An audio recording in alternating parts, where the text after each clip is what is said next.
Good morning, everybody. Welcome to the Meta Cafe. Grab your cup of coffee or your tea, sit back because we have a lot to talk about today. Look at my sheet. I have black ink all over it this morning. In fact, I used black to make sure I would see it.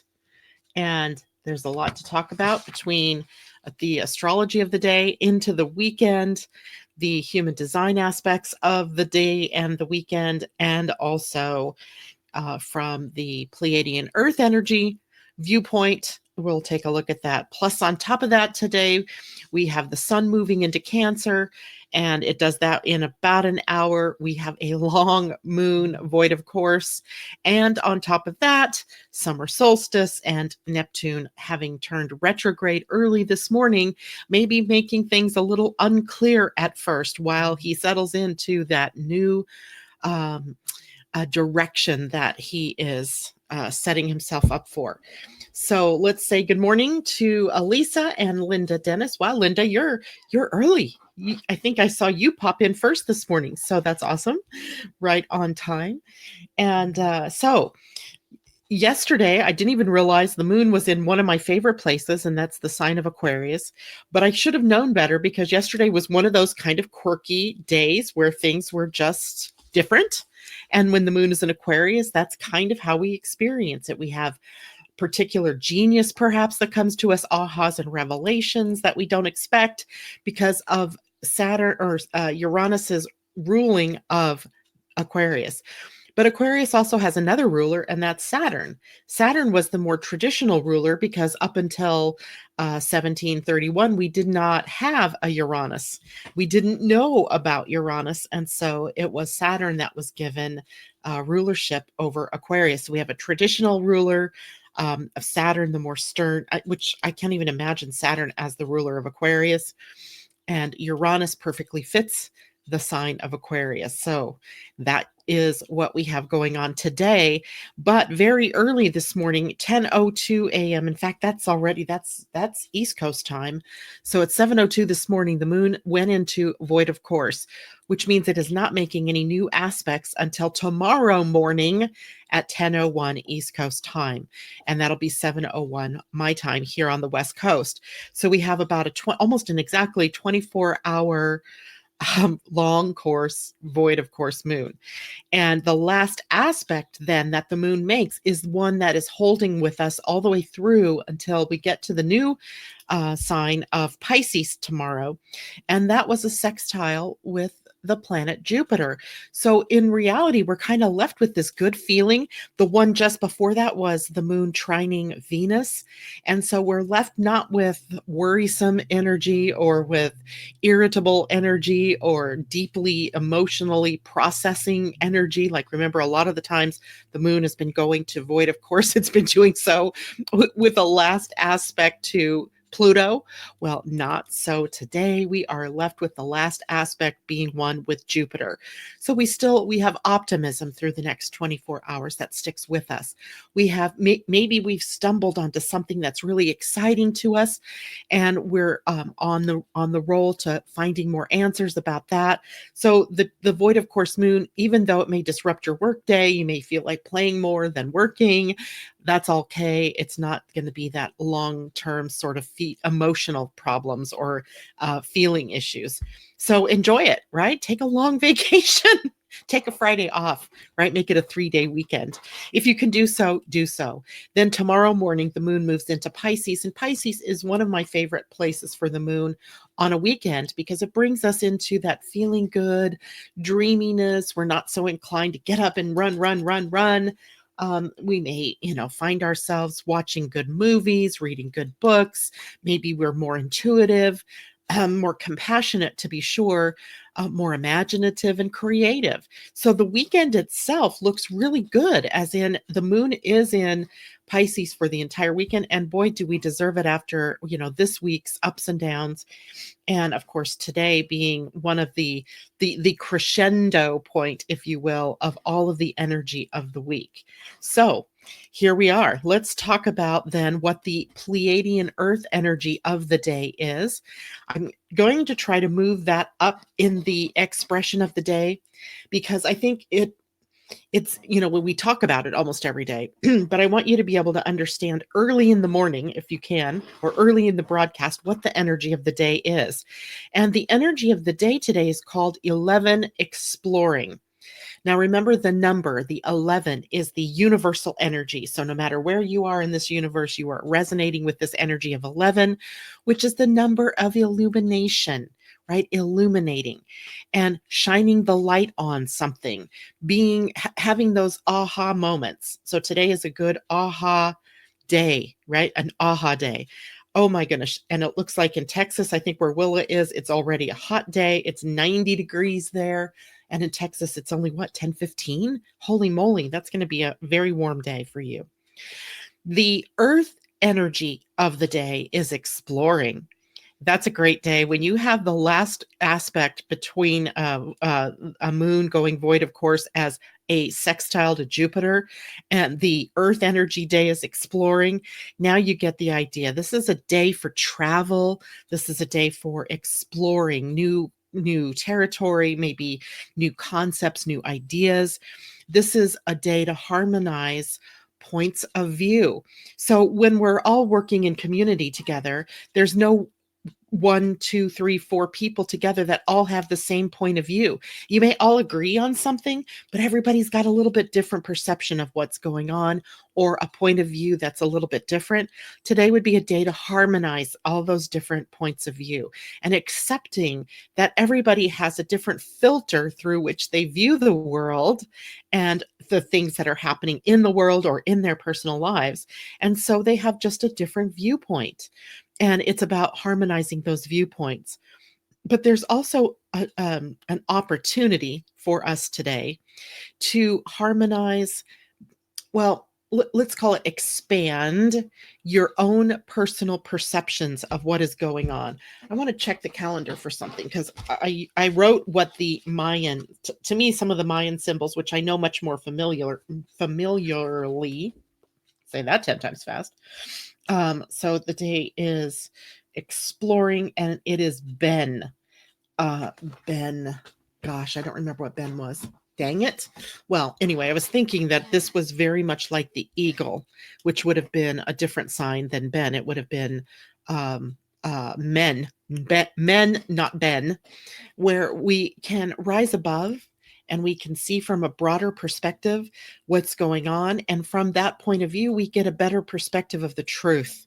So today's a great day for exploring maybe alternative truths, for expanding your awareness of the wider world, of other people's viewpoints, your part in this world, and being accepting and sort of loving all that is within this particular world, and the perceptions that everybody has, or the viewpoints that everybody has. So let's say good morning to Laura Pask. Hammer, it's good to see you. She said, glad I finished housework and work last night. Woohoo. Yeah, that is, it's a long void, of course, moon, 24 hours. But like I said, this is a better one, right? Sometimes we've been in the past, in the very recent past, we've been left with a long void, of course, moon with the last aspect in Pluto, with the moon and Pluto. Yowza, right? That takes us into that deep, maybe the birthing energy or the transforming energy. And maybe sometimes that didn't feel so good, but today's energy, that long-term feel good feeling stays with us for that 24 hours. So I like that. Good morning, Vanita. By the way, good morning, Laura. Asa, good morning to you. And let's see, we are going to be in the summer solstice energy at 11:55 a.m. your time on the East Coast. So 11 minus 3, that's 8:55 on the West Coast. So just about the time we're winding down the show today, we will have had the summer solstice take place, and the summer solstice is marked by the sun's move out of Gemini and into Cancer. And so we feel a shift, not only seasonally, but we feel the shift of signs from the more openly curious ideas, socializing butterfly aspects of Gemini into the more protective, home-oriented energies of Cancer. And Until July 22nd, we'll be in this sign of Cancer. Now, it's going to be an interesting month from here on out because there's so much going on during the month of July, and most of it bracketed in the time the sun is spending in Cancer. So you also know that while the sun is in Cancer, it is going to be opposing those planets in Capricorn, Saturn, Pluto, and the South Node. And also, it will come into a conjunction with the North Node. And that signals eclipse time. And that's exactly what we see happening for the month of July. We have 2 new moons. We have the second new moon, though, won't happen until Leo. So we have a full moon and a new moon, both of which are eclipses, a solar eclipse first on July 2nd, and then a lunar eclipse later on in the month. I think it's about the 18th or so of July. So busy month, busy season, and a busy couple of weeks as we start to move into that energy. And just to add some fun, just to add a little more dollop of fun to all of that this summer is a Mercury that is already slowing down for his next retrograde station. And he retrogrades from Cancer back into, retrogrades completely in Cancer during the month of July. And, so that makes for a very interesting time. Some of the other themes we may see during this month is that the energy of Cancer is very family oriented. So often we see this is a time where families go on vacations, right? Or the kids are out of school. So maybe parents are home more frequently to care for children. So there's a more family orientation to everything that we do.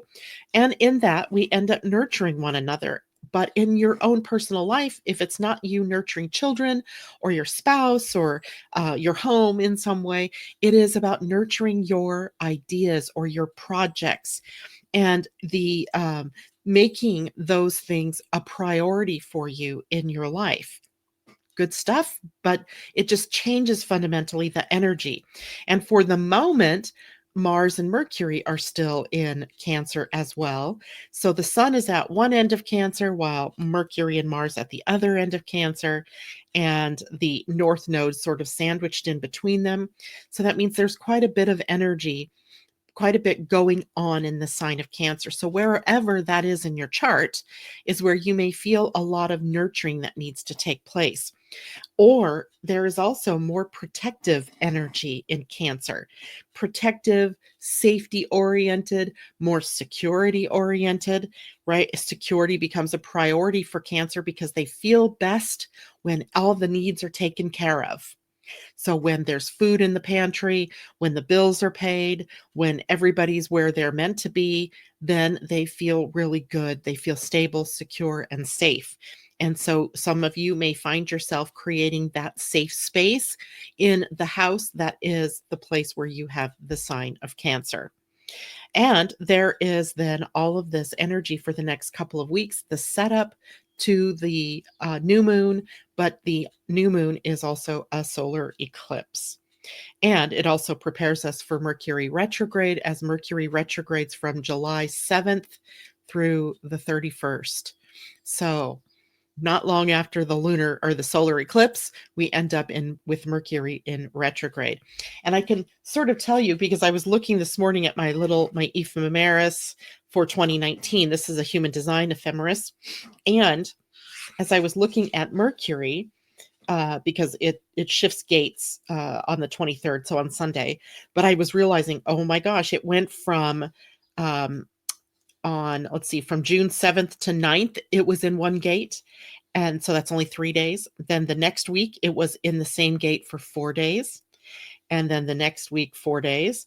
The next week, which is this week, it is in the same gate for 5 days. You see it's slowing down, right? It's spending more time in one space until ultimately, let's see here, from the 23rd, 1, 2, 3, 4, 5, 6, 7 days in one gate, until finally it reaches its retrograde point where it will hang for a second, and then it will retrograde back through all of the same themes and signs and gates that it's been in over the last couple of months. So interesting. We'll look at that deeper as we get closer to that, but you should already be aware then that we're in the shadow of that Mercury retrograde, right? Today's the 21st. So 1 week. Yeah, we are, holy moly. Yeah, we are in the shadow of Mercury retrograde. That makes perfect sense to me because, like, twice now, yesterday morning and this morning, my computer decided that it couldn't find the internet. So I'm starting to freak out thinking that my internet has gone down. And I look over here at my internet equipment and all the lights are on just like it's supposed to be. So I'm like, and I pick up my phone and my phone is connected to the wireless. So it's not the signal, it's my computer. And it's decided I'm not connected to the universe, which is the name of my wireless. That's funny. I named my wireless, my system, the universe, right? So when I'm connected to the universe. But this morning I wasn't connected to the universe. That's too funny. I never put that together until just now. However, I am connected to the universe. So at this moment, now early this morning. I can't believe sometimes the things that I come up with in my own mind.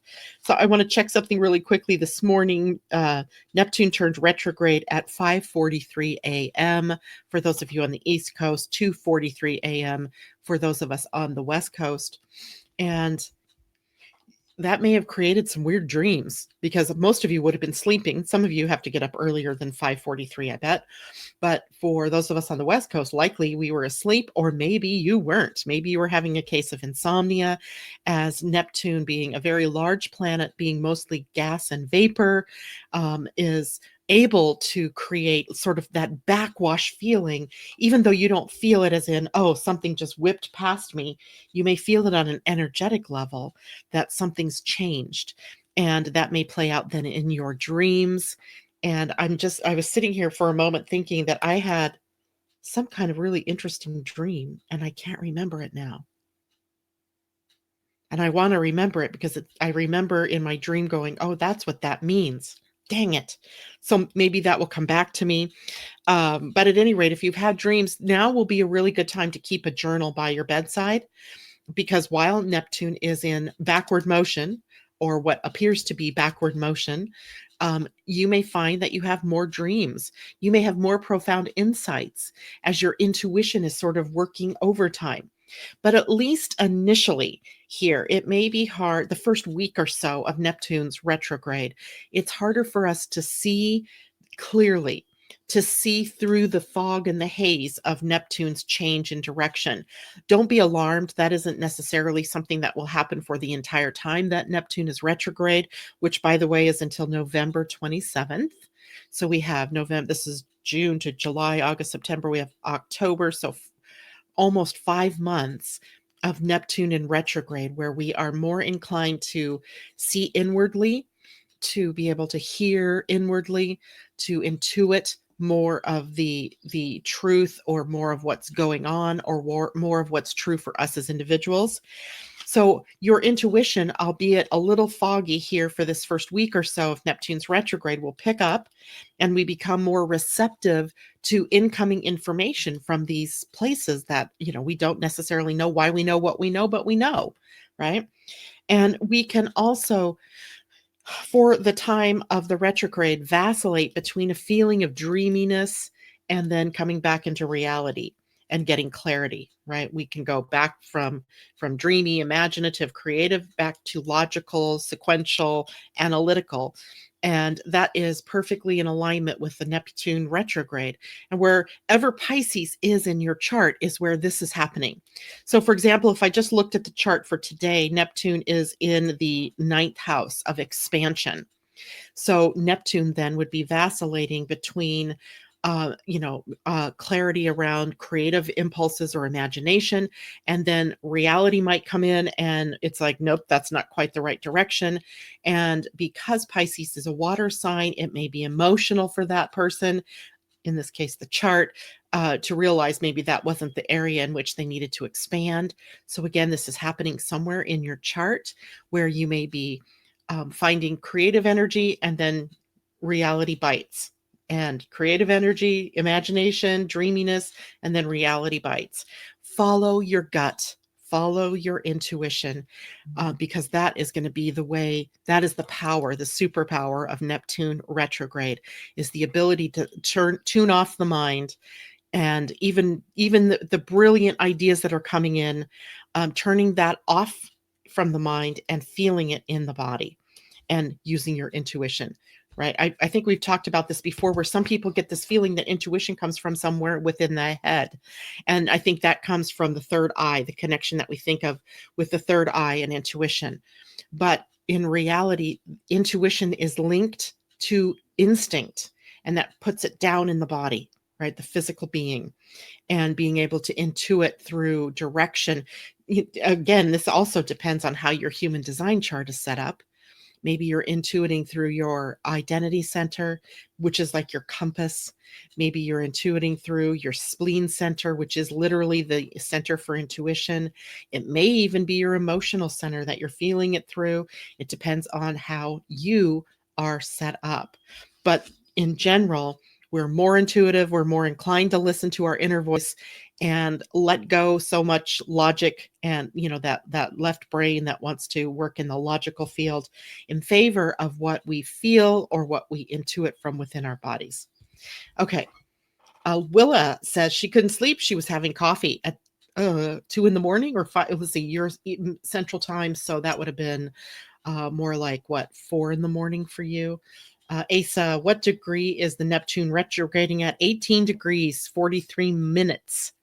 If you need the minutes. So it's 18 to 19 degrees. So it's going to retrograde, Asa, to answer your question, from 18 degrees backwards to 15 degrees of Pisces. It'll only go backwards 3 degrees because it's further out there. It doesn't move very fast. And so it really only retrogrades a few degrees. But when you have a big planet like that in retrograde, it does affect us. It turns everything more internal.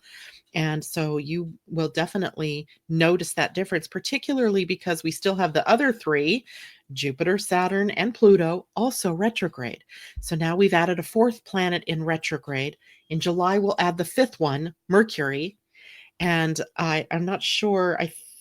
No, Uranus, I think we'll end up without a retrograde once Uranus turns retrograde. So we're not going to add, like, remember last summer at one point we had 7 or 8 planets retrograde if you counted Chiron all at one time. So there was a lot of internal stuff going on. This summer, it won't be quite like that, but we have other fun stuff happening. Because remember now, the sun in Cancer is also going to be squaring. I'm going to show you a chart really quick so you can kind of visualize this perhaps. Let's see, I circled it on this. This is let's just switch right now and talk about the chart of the summer solstice, okay? Because you can draw up a chart for any event. So I draw up charts all the time for the new moon, the full moon, the eclipses, and the solstices and equinoxes, because it gives me input as to themes, thematically, what is looking like might happen over the course of the next 3 months.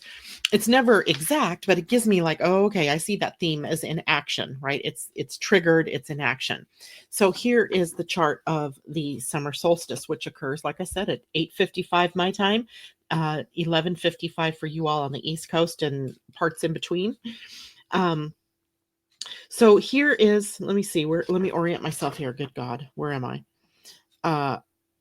Oh, that's not what I circled. Okay, so let me highlight in pink something else here for you all. Oh, that's not that kind. I thought it was a chick, but it's not. So we have Cancer. What I'm looking at here is, where are the angles? There are 4 angles in your astrology chart that are very sensitive. One is your ascendant or rising sign. The next one is at the 4th house cusp. It's called the nadir. The third one is over here at the descendant, which would be exactly opposite of your rising sign. And then the 4th one being the midheaven. The midheaven and the ascendant being the 2 most sensitive because they're in expression in the outer world. The other 2 express more behind the scenes. But whenever we have a planet or something happening in one of the signs on the angles, of course, all of the the other signs are also triggered. And the other signs on the angles in a natural chart are Aries, Cancer, Libra, and Capricorn. So if you look at this chart where I've highlighted in pink, not the pink line that I drew, we'll talk about that in a minute, but those are our 4 angles, if you will. Those are the 4 signs. So up here, you can see this is the symbol for the sun, and the sun is going to be moving through Cancer. And while it's going to trigger anything going on in Aries. It's going to trigger anything going on in Libra, And it's going to trigger all of those guys right here, these three amigos. And what's the other one there? Oh, the three amigos in the previous solar eclipse point here in Capricorn. So it means that our charts are going to light up at various times throughout the month. And it may be the sun moon combination that lights up your chart, right? Because the moon is also moving through these signs. Today she's not. Today she's not because she's in the sign of Aquarius, and that's not one of the angular signs. But when the moon moves through Cancer, Aries, Libra, or Capricorn, it is going to also light up the sun in some way and those planets. So you can expect like stop and go light, lights, lighting, turning the switch on, turning the switch off. And sometimes the switch is on for a while. Sometimes it'll be off for a while throughout July. From now, this is still June. So we still have another week or so here in June of where this could possibly be triggering us at times. And of course, if you're tuning in here, you're going to hear me tell you on a daily basis what is being triggered. Now, if we take another deeper look at the solstice, right, here's where I start to get the glimpse into what is occurring on a grand theme level, the themes that might carry on throughout the season. So not just for today, but also, something that's in the behind the scenes for the 3 months up until we get to the autumn or spring equinox, depending on if you're above the horizon or, in the northern hemisphere or in the southern hemisphere. So I thought it was interesting because you see these bold lines here in this particular chart, the chart of the solstice. These bold lines represent the angles, the sensitivity points, right? These signs in pink are in a natural chart, right? If I just put Aries here on the rise and went all the way around the zodiac, this is how they would line up. But today, in this particular case, we have Virgo on the rise, and we have here the Selena, which I did a webinar for Selena. So for those of you who are in the membership group, you know all about Selena, right? She is where the light is coming in our lives. So we have the white moon, Selena, sitting here anchoring a point right on the ascendant, literally right on the ascendant of the solstice chart. We have Venus occupying the midheaven aspect of this chart, and the midheaven being the most sensitive point is sitting here with Venus. So Venus is affecting the entire season of summer. And Venus being in Gemini, so we have communication, we have a lot of relationship things happening, we have a lot of conversations in our relationships.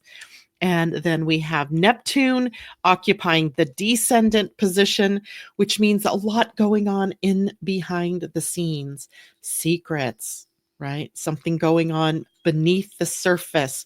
The descendant is a point in your chart where you don't see yourself clearly.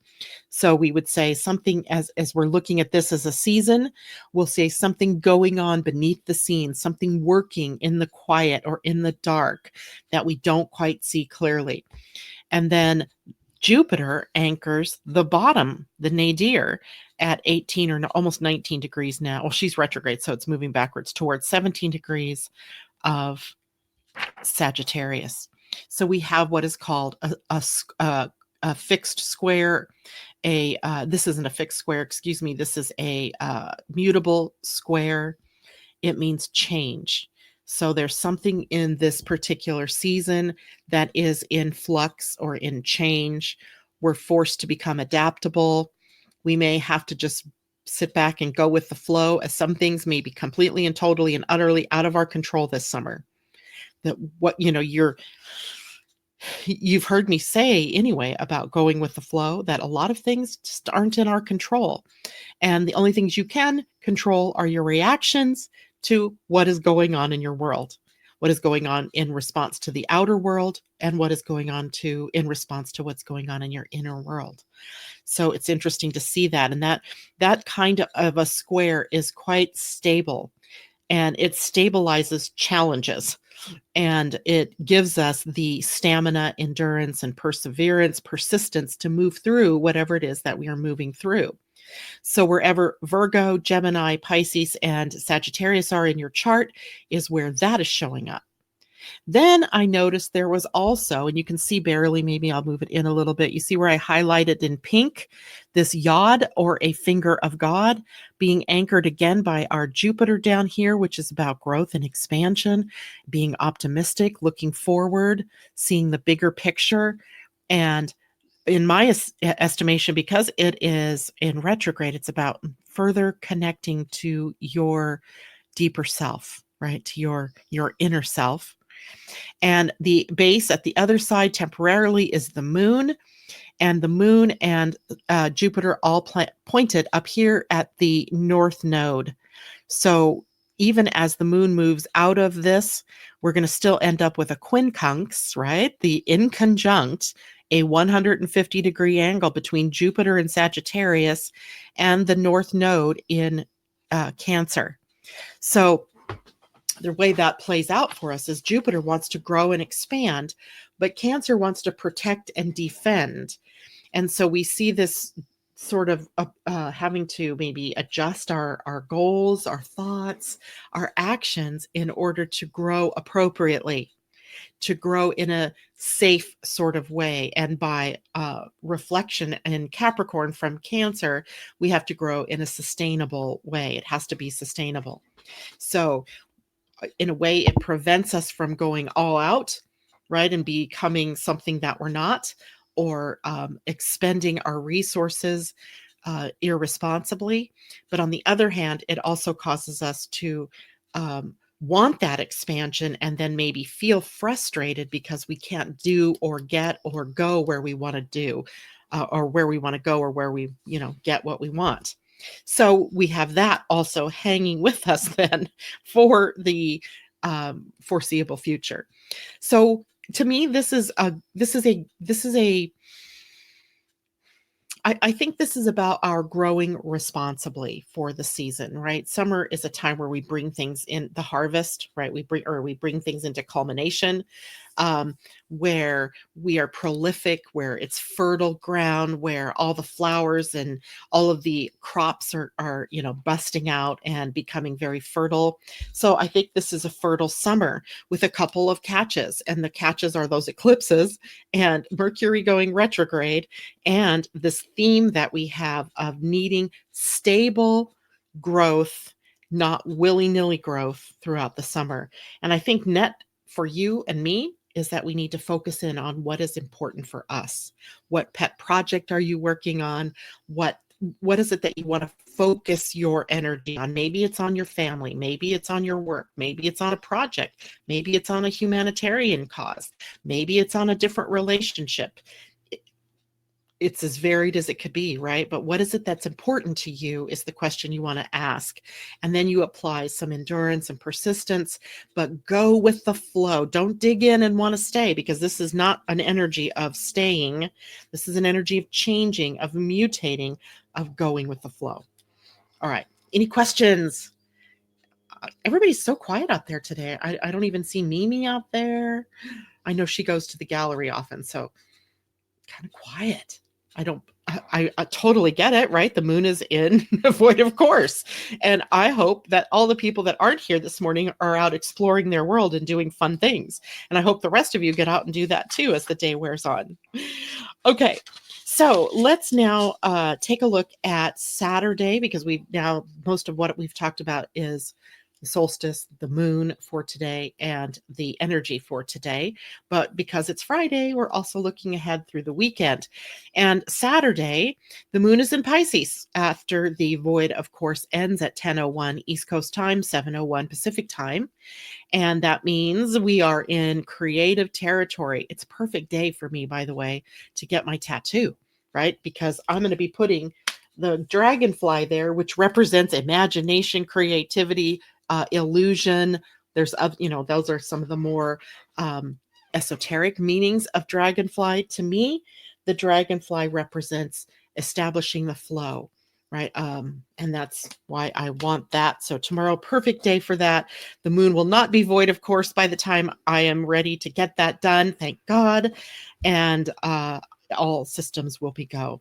We also have the moon immediately coming into a trine with the sun and a sextile to Uranus. So overall, it's a great day. The moon is in a good position.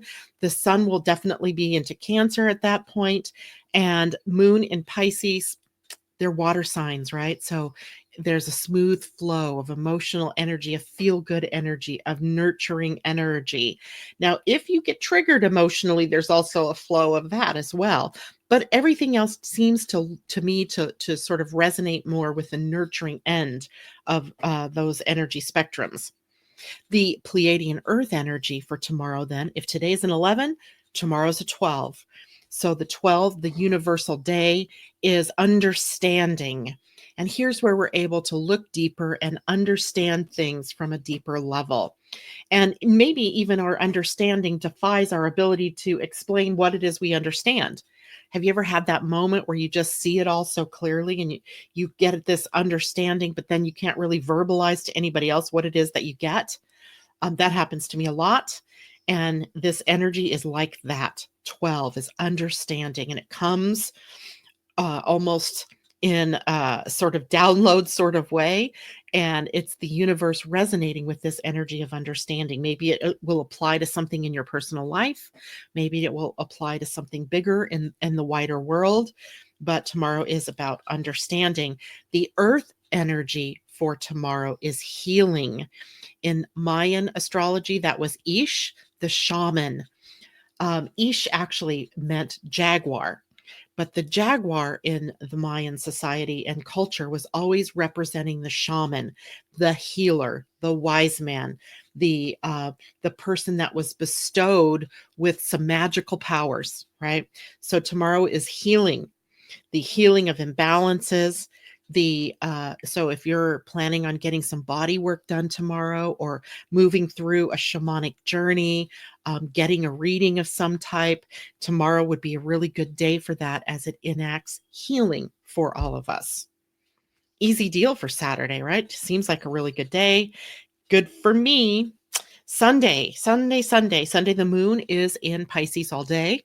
So our whole weekend, once we get past the void, of course, tomorrow is with the moon in Pisces. And tomorrow, as a Pleiadian Earth energy day, is 13, seeing. 13, as you know, is the most sacred day of the week. It is the sacred number of completion in the Pleiadian Earth energy. And I also look at this as the energy of ascension, where we're preparing to move on to the next level. Remember that the Pleiadian Earth energy calendar and astrology is all about moving through this spiral of consciousness. And the spiral is coming to an end on that rung of the spiral, and it's ready to move up to the next spiral, and begins on Monday with the number 1. But Sunday, we are in the completion and the integration and the preparation for the next level. We're bringing all of it together and looking deeply. It's almost like looking into the crystal ball and being able to see past, present, future, bringing it all together. And then, of course, the energy of the day for the earth is seeing energy. That is new ideas. That is that eagle eye view, right? If we climbed to the top of the Empire State Building and we were able to look out, we would have a much wider view than we would if we were down on the street level in a downtown situation, right? If you're in Seattle or LA, any of those big buildings, they block your view, right? That's kind of our perspective here on Earth sometimes, is we don't always have that eagle eye view. But tomorrow, or Sunday, excuse me, we can ascend into being able to capitalize on that eagle eye view, seeing things in a bigger way. However, avoid making big decisions, or rash or hasty decisions. Let's call it that on Sunday. It's not a time to do that. You remember, if you're ascending to look at a higher perspective, that means you're also taking some time. Integration, remember that word? Integrating what it is you're seeing. What are you seeing? But more, without just seeing with your eyes, what are you seeing with your inner eyes? What are you seeing with your perception, right? What are the bigger pictures? And that means not making hasty decisions, but considering it what your next steps might be, or what if you're in a process of making a decision, it might be that it's the culmination point of that decision, and that would be okay. But you don't want to make a hasty decision, like all of a sudden you see something and you go, yeah, I want that, I'm going to go there. Probably not a good day to do that tomorrow.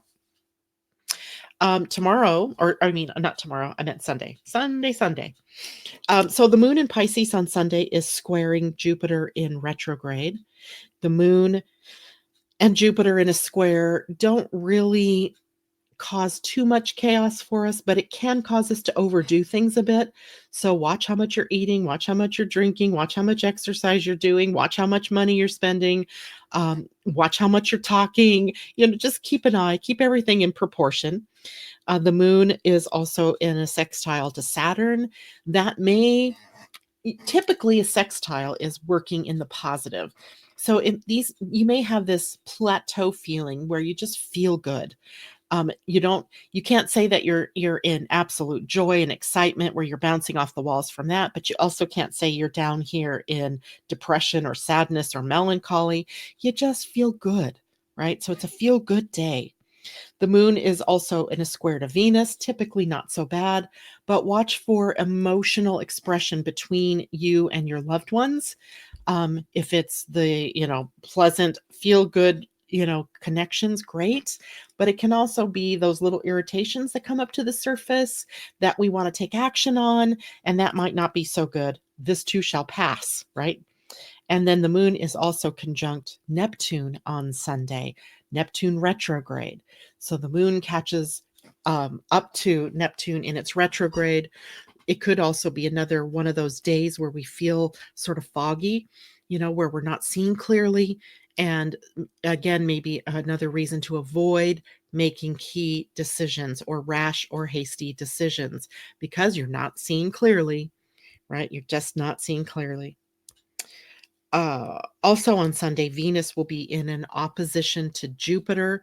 That plays out in our relationships, and it may be it's usually, this is a time to get closer to your loved ones, to spend more time with your loved ones. Sometimes it's a great time to work out issues between you and a loved one, because you're coming from a place of feeling good about the relationship, but maybe there are just these things that you need to work through.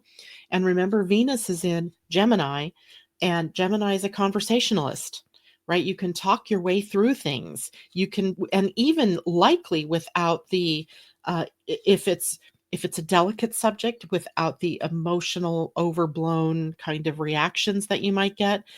But also remember that sometimes this can be overdoing it, where you can be overly nitpicky about things or overly emotional about something coming up from the surface. So you want to play this in balance this weekend, right? You want to lean into, if you have something important to discuss, make sure it's done with love and respect. Respect is a big word this weekend. Big word. Right now, it's a big word. Self-respect and self-love and all of that is so important. And that's because right now at the summer solstice in your human design, you're seeing the combination of the sun and earth sitting at two of the gates of love. So I'm going to transition now and show, actually, people are popping in now. Let me see if there are some questions here that I'm going to need to roll back here a little bit. Good morning, Jennifer. And Patricia, good morning to you. Diane Light, oh my gosh, great to see you out there. Glad you're here with us. Latricia, good morning to you. Natasha, good morning, sweetie. She said, good morning, this week up way too late, so mornings are slower than normal. I want to shift my inner clock to be more successful. Hey, you know what though, Natasha, give yourself a week or so for that. You've had to get up early every day for what? How many weeks of school? Maybe sleeping in or staying up late is soothing you at the moment. Go ahead. Londa, good morning. That is on Sunday, sweetheart. Sundays, we're talking about that. Where you work with loved ones. Sunday. And, that's important. You and your husband are probably going to need to work together in order to pack for your trip. So that will be a good day. Oh, and all the whole weekend is really good. To me, I don't see anything here that makes me go, oh God, not this weekend. Not, Nothing like that. Now, of course, that doesn't mean things don't happen, or that you don't get triggered. We are dealing with water signs, the sun in water now, Neptune retrograde in water. And so nothing in Scorpio to balance that out. So we're just working between those two signs, Cancer and Pisces. And which is still, they're still in a good relationship with one another. So we can work with our emotions. So to me, this is a great weekend. And honestly, Londa, I think, for your trip to start on Monday is also a really good thing. So timing is good. Timing is good. Just watch for the nitpicky things. That can be a problem if you let them become a problem. So let's shift over to the human design chart. Guess what? We're all reflectors again. I'm just astounded at how many charts I'm drawing these days that are reflectors. And I searched through the next few days because I was just curious to see where the moon was moving, because right now the moon is probably the only thing that would change and move us from a reflector chart to a different chart. And the next 3 days, she's playing in the emotional center, and there's nothing in the emotional center to light up anything over here. And gate 12 was lit up last week. So there's nothing that will light up gate 12 to make that connection there. So we are reflectors. So take it all in, right? Let yourself see your reflection in what is around you. And, I often do this in my own, because I'm a thinker. Thank God I'm a thinker. Sometimes I can think myself into trouble, but sometimes I can think about things like this. What is my outer world reflecting to me? And if I see, if I see friends that are supportive, that's a reflection of me. If I see family, love, and excitement about being together, that's a reflection for me. If I look at nature and I see how beautiful and green and colorful and filled with life it is, that's also a reflection to me. Now, by the, because there's always the negative, right? Positive and negative. We're in a dual world, so we're always looking at both. Those negative things that may be showing up in your world are also telling you something about you. We're not always as willing to look at that, but look at it. What is that negative reflection? And is it something that you're judging yourself about?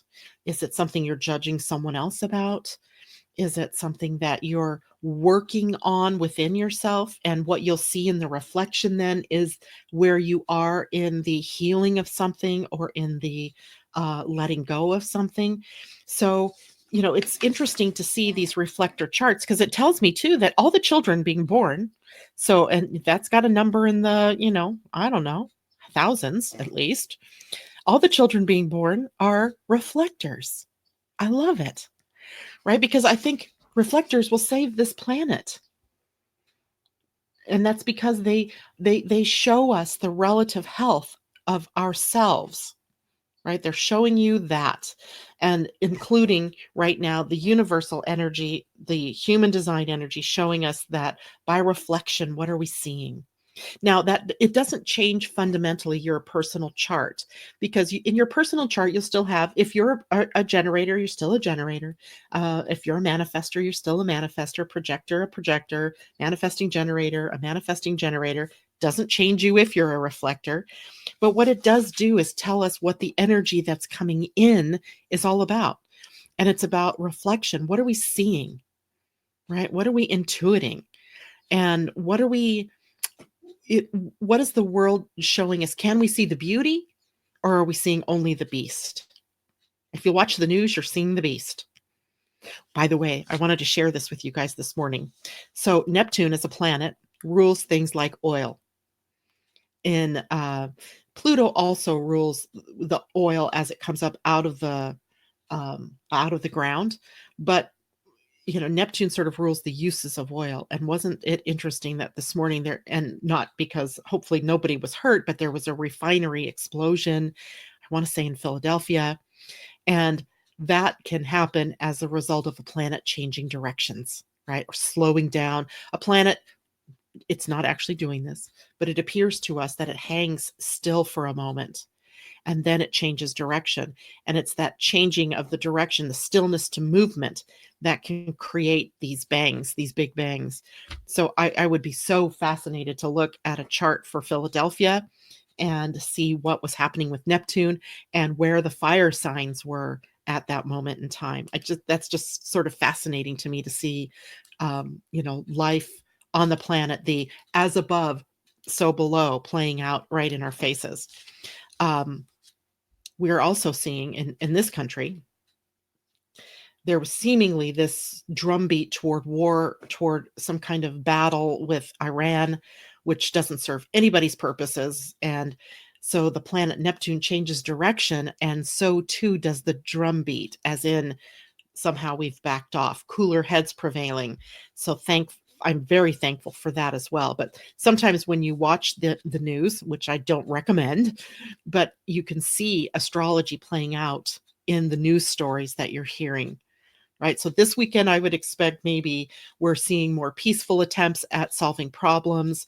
I would think that maybe we're hearing more family stories. We may be hearing more water stories this weekend. Could be really interesting. All right.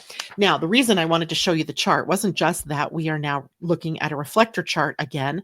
It's that because the sun has moved into Cancer, we're now dealing with the days that are bringing us to the vessels of love. Those of you born right on the solstices or the equinoxes, you are born on the incarnation cross called the vessel of love. And there's 4 different iterations of it. So for those of you born around the spring equinox, around the summer solstice or the autumn equinox or the winter solstice, usually the day before, the day, and the day after, you end up with the incarnation cross being inclusive of these gates of love. The gates of love at the summer solstice are the gate 10, which is the gate of self-love, and the gate 15, which is the gate of the love of humanity. So we have love energy predominant right now, at least for this week. So we're dealing with this energy this week. Now, these gates are on the center that we think of as your identity, right? This is the center for love. Remember the other, let's see if I have that diagram. I saw it this morning, where I sort of, gave you a new definition of each of the centers. That's the center for love energy, love coming in and love emanating outward. Right now, the focus is on the love of self and the love of humanity, but it may connect up in places in your chart that create some difficulty. You may be experiencing or seeing by reflection an unloving world or an unloving relationship, or where you are not loving toward yourself, where you're not being self-respectful, or you may be experiencing this idea of self-respect, or the lack of self-respect, or the lack of respect in general in your world. And this is the time for healing of that energy, or at least having a conversation around self-love, which includes respect and acceptance and love energy. And then the love of humanity being the bigger, love that's applied outward to all humankinds, to all life forms, to all of the planet. So it's the love of self and the love of humanity. The love of humanity is also sitting on, in a way that sometimes connects to the gate the gate 5. And if you have a gate 5 defined in your chart, it may be that the timing is coming right for you to do something or go somewhere. I'm going to get hiccups now. Let me take a drink here. The timing being right for something to happen for you in your life. So again, knowing yourself, knowing your chart, how it's set up, what planets where, is very, very important. And I think today is one of those days where it becomes even more important. So know yourself, get your charts. And let's see here. We have some people. Wow, nice. Ashley, good morning. She says, I'm trying to hold it together, but got some less than desirable news from the specialist yesterday and more bad news with my move this morning.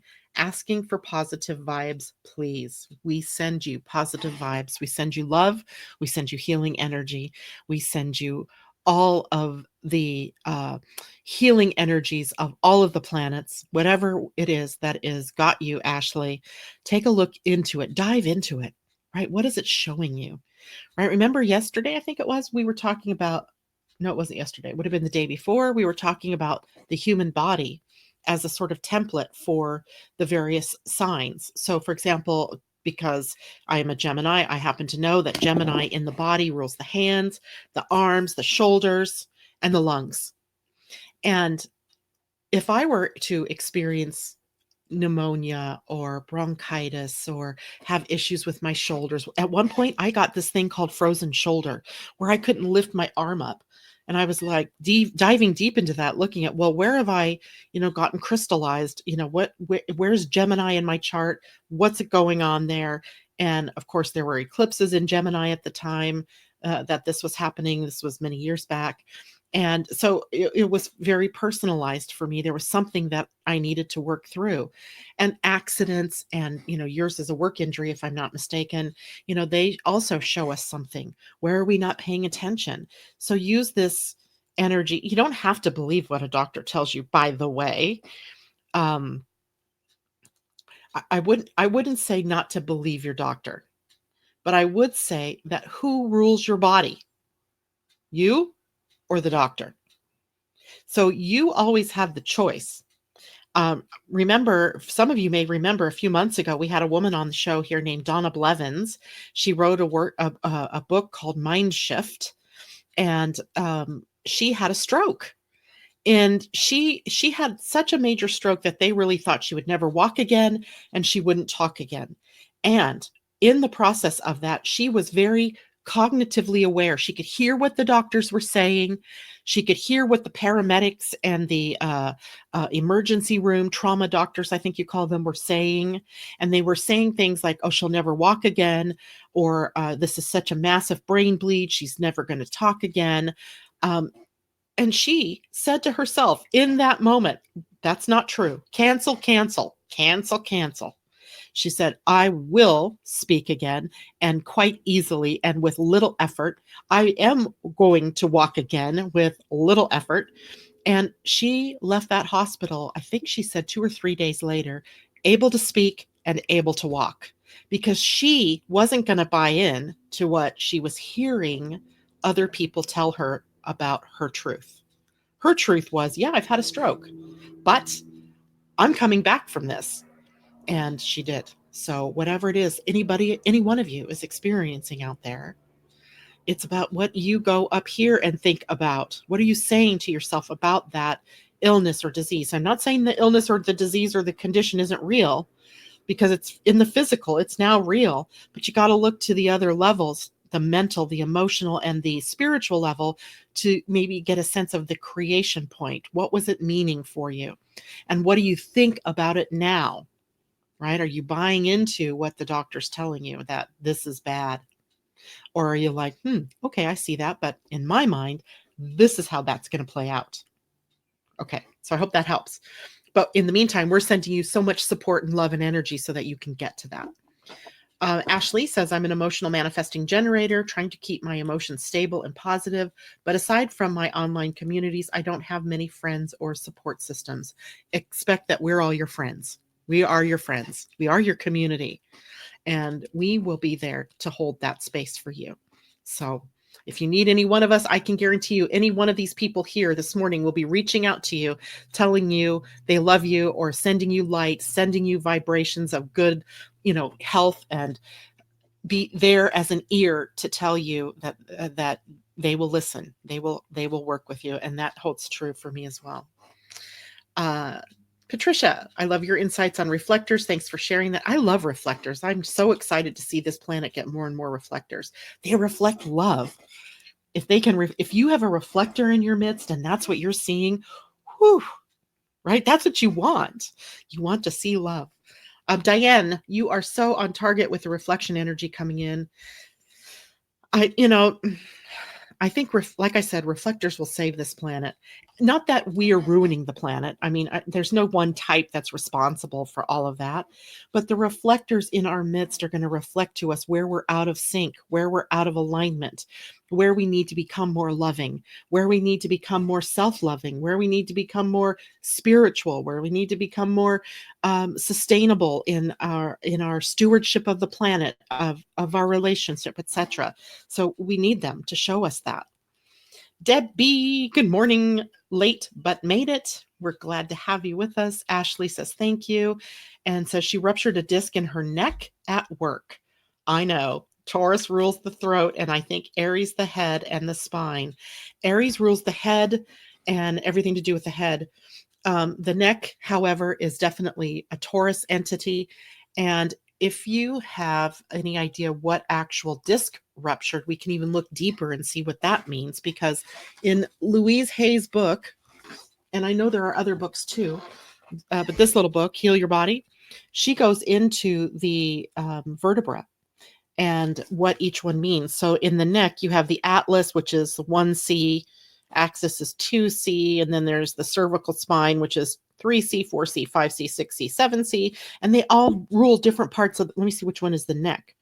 Neck muscles is 6C. That could be stiff neck, pain in the upper arms, tonsillitis, whooping cough, croup. Is there anything more? Neuralgia. So it looks like the lower neck is where the neck, shoulders, elbows. Okay, so 6C. Do you know which one it is? It's the disc between C5 and C6. I don't know there was one there, but either way you look at it, you're looking. Okay, so 5C rules the neck glands, and it's characterized by laryngitis, hoarseness, throat conditions such as sore throat or, throat infections. But 6C is the neck muscles, shoulders, tonsils, which could be stiff neck, pain in the arms, and some of the other things. Now let's look at the best thing. So here's, you get a picture of the spine, and it tells you in this column what areas it rules, and then it tells you in this column what the effects might be. So the problems that might be showing up in your body. But if you're looking at the spine in the next pages, it tells you what the probable cause is and what the new thought pattern is that can help you. So if we look at 5C, 5C is the fear of ridicule and humiliation, the fear of expression, rejecting one's own good, and being overburdened. In 6C, it's burdens, overload, trying to fix others, resistance, and inflexibility. So maybe taking a look, if you'd like, I can take a photo of this page and post it on the page if you'd like. And maybe you can just explore that, not to beat yourself up. Please don't do that. That is not what this is about. This is about self-exploration. Hey, and by the way, today was 11 exploring, right? Why not explore deeper into the meaning of this? It's now a pattern in your body. And that means it started somewhere else. And maybe you can look deeper and find out what its source is and work at the level of source, not at the level of the body so much, right? We do have to do things with the body as well. But even Einstein told us you can't solve a problem from the level from which it was created. So you got to go back and see where this level was, where was this, and how did it manifest here in the physical? Please don't take that and beat yourself up with it though, right? This is just about getting clarity, exploring and asking yourself the question, how did I create this? And, depending on your human design chart, if you have an open head and an open ajna, this may be easier for you. If you have a defined head if you have a defined head, you have a defined ajna. But if you have a defined ajna, you may have patterns that cause you to not be able to meditate so deeply. For you only, if you have a defined ajna, it might be better for you to lie down and meditate because then the energy rays are hitting your body and not just coming in through the head and bumping right up against your defined ajna. So take a look at that. Okay, and then look at Taurus in your chart because Taurus does rule the neck. Where is it? What's going through there? Uranus is in Taurus. Hello. Right? So where's that in your chart? And try to track it that way. Latricia, much love. See, these people are all sending you love and light. I just love you guys. I just love how we all support one another here in this group. Latricia sending you love. Asa sending love and light. Willa sending love to Ashley. Ashley, take in that love and take in all of that energy. Everybody is in support of you. So Patricia, she was looking up Louise Hayes too. She's represents flexibility, the ability to see what's back there, refusing to see other sides of a question, stubbornness, inflexibility, unbending stubbornness. Wow, Patricia, it sounds like you're studying me. And Jennifer, you do. That's right. You have a C5, C6 is the one that she has a cyst in. a cyst on her vertebra or in the space between, something like that. So, and where have you become overburdened, Jennifer? Jennifer, my love, who takes on the weight of the world. So anyway, Ashley, you are amazing too. Your body is amazing. Let your body heal and work through all of that. So Jennifer, for you, we also need to look up the energy of cyst. What is a cyst? And I think cyst is here running the old painful movie, nursing hurts, and a false growth. I also think of cysts as holding on to something, but you and I can have that conversation tomorrow when we're getting my tattoo. Alrighty. Diane, all body issues have an emotional root, correct? Or emotional, maybe spiritual. It starts somewhere else, always does. Laura, sending you love and light. Ashley, Diane Light says unresolved issues from early years or past lives. Definitely that too. Ashley says, nope, no beating myself up anymore. The only way out is through love, right? Is that what you mean? She's going to focus on self-work. Perfect time for this, by the way, people, with the sun and earth in human design at the gates of love, self-love, and love of humanity. It's a perfect time for this kind of work. And do not be sorry for dominating the end of the talk this morning. Everybody here is resonating with this energy, I'm sure of it, because we've all experienced health issues. We've all experienced falls or a work injury that creates a problem for our bodies. We've all been there, done that. And when you see something like that that comes up out of the blue or is surprising, then I have a friend right now, one of our other listeners here in the morning, whose name I won't say, but she's struggling with another brain tumor and in her pituitary gland. And this is like 5 years ago she had this, and now it's back. And, deep work needing to be done here for all of us to get clear. Our body's really very good at showing us where we're out of alignment. And when we're out of alignment, it's our job then to realign and to discover what is its meaning for us. And it's really juicy work, but it can also be quite eye-opening.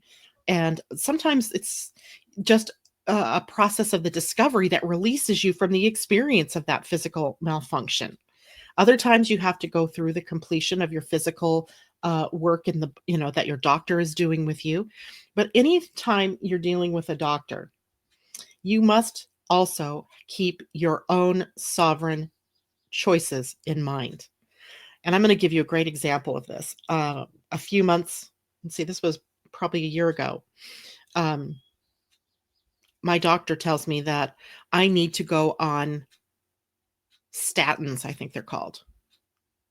And I am smart enough to look at my lab results and go, no, none of those numbers are seemingly out of whack. So what I did do is I said, okay, so the doctor might want me to do this. And I actually, at one point I tried it and I went, no, not doing this. It felt worse than anything that I've ever felt in my life. So I'm like, not working in my body, not doing it. And so I added things to my diet like flax seeds. I started unbelievably Metamucil, which is filled with fiber, is really good at helping lower cholesterol. And I added seeds, avocados, right? Great source of proteins and enzymes that work in the body to lower cholesterol. Well, my cholesterol wasn't high in the first place, but what it did for me was I ended up with my good cholesterol, the good one, I can't remember which one it is, being really good. And my doctor last week or last month when I was in there, she's like, wow, you did a really good job with your cholesterol. Are you taking these statins? And I'm like, because she was a new doctor to me. And I said, nope, I refuse to take them. I changed my diet. It's simple. Right. But it was me listening to my own voice in my own body that led me to know that drug wasn't right for me. So we have to be able to do that. You have to use your own common sense and your own self-knowing about your body in relation to what it is that your doctor is recommending. He's a healing partner. He isn't the authority. You are. So I'm not advocating for you to stop going to doctors. So don't go there, because I think they're very positive influences if they're not drug pushing, right? Because drugs don't solve everything. But in the meantime, the short term, your doctor is a healing partner, not the authority. You hold the authority. So tap into your authority. All right. So, Ashley said, I was told before the cysts on my ovaries were from holding on to energy, guilt in my sacral area. So I don't know if that makes sense for you, Jennifer, with your cyst for the neck and throat area. Right. What isn't she saying? Interesting. We'll have a conversation about that. All right, everybody. We have gone way over time. I want to draw a card, just one card. I'm not doing cards for people because we did that on Wednesday, but I want to draw a card from the wisdom of the Oracle deck just for the solstice. So we have an idea of what maybe the 3 months coming might hold for us. So we're just tapping into maybe this is just as an overall thing for us to keep focused on or to hold in our heads. TikTok clock. And it was right side up. TikTok card number 30, which is a 3, which happens to match the universal year that we're in. And from a numerology standpoint. So you numerologists out there can tap in and tell us what the number 3 means. But let's see what this card means. 30. The idea of time. So the essential meaning is timelessness, divine timing, and immeasurable time. And the Oracle's message says, when humans created time. Now, isn't that something interesting? Everything changed and contracted. People have come to look at life in a linear way, imagining that the past is behind them and the future ahead of them. But what if that isn't true at all? What if everything, creativity, beauty, chaos, and order were happening now in a glorious timelessness? You have all the time in the world to co-create the life you desire, so release your agenda. Let go of your need to shape each moment to your expectations, knowing that what is yours will never be withheld from you. Miracles are here right now and always show up when you need them, right on time. I think that's a great card for us to think about for the next 3 months. Miracles are here right now and always show up when you need them, right on time. Nice. All right. Well, I like that thought to leave you with. I hope everybody has a wonderful weekend. I will be here Monday morning and we'll talk about the week ahead. Mwah! Much love to you all. Have a great day. Bye for now.